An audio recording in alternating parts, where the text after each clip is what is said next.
애국 시민 여러분, 이 무더운 여름철에 우리가 할 일이 없어서 우리가 좀 사람이 맛이 가서 이곳에 나온 것이 아닙니다. 누구보다도 대한민국을 사랑하고 이렇게 온전한 정신으로 이곳에 나와서 이 부정과 부패와 잘못된 대한민국을 바로 잡기 위해서 나온 줄 믿습니다. 옛날부터 집안에 도적을 맞으려고 하면은 평소에 잘 짓던 개가 짖지 않는다 그럽니다. 지금 이 대한민국의 가장 큰 자산인 국민의 주권을 도적맞았는데 도적을 맞은 제일 피해자가 국민의 힘인데 이놈들이 짖지 않고 있습니다. 이놈들이 신고를 하고 고소를 하고 고발을 해야 되는데 이놈들은 부정이 없다, 도적맞지 않았다 그렇게 말하고 있습니다. 이놈들한테 대한민국을 맡겨가 되겠습니까 여러분? 그리고 그 다음에 제일 피해자인 자유통일당이 우리를 용납할 수 없기에 우리를 똘똘 뭉쳐서 대한민국을 건지기 위해서 이 자리에 나온 줄 믿습니다. 그리고 또 한 세력이 누구냐? 언론이 이것에 대해서 침묵해서는 안 될 것인데 전 언론이 마치 수면제를 먹은 듯이 조용하고 있습니다. 나라가 막조에 들었습니다.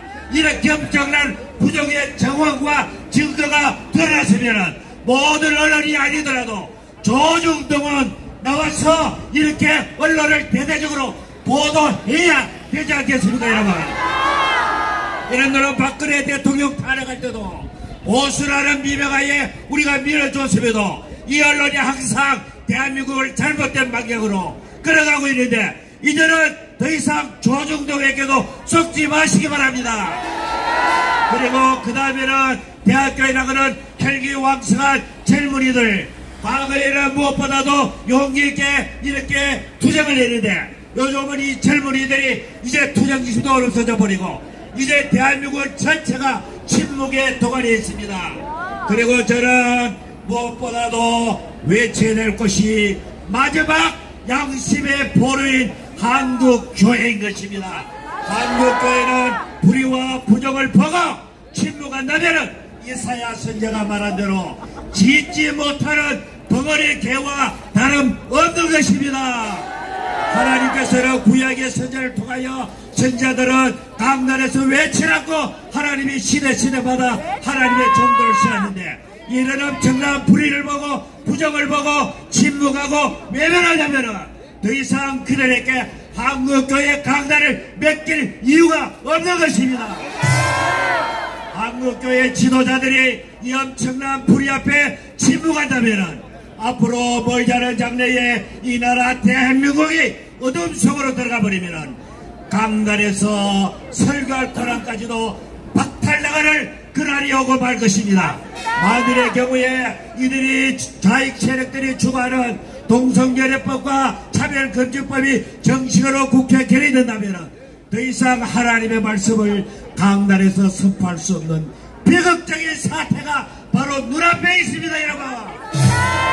여러분 한국교회 목사들이 정신을 차리고 외치고 부르짖어야 짓지 못하는 벙어리개가 되지 않을 수가 있습니다.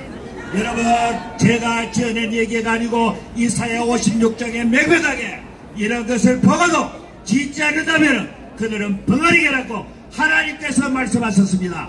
자 따라합시다. 한국교회 지도자들이여 외쳐라! 부르짖어라!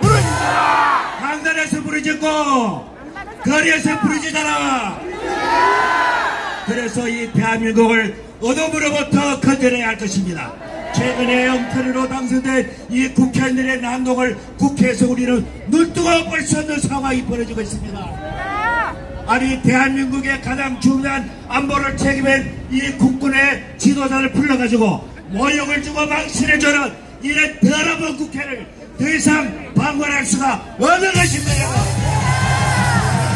힘을 합해가지고 반드시 조국 대한민국이 이 어둠으로부터 벗어날 때까지 투쟁하고 또 투쟁해야 할 것입니다. 감사합니다.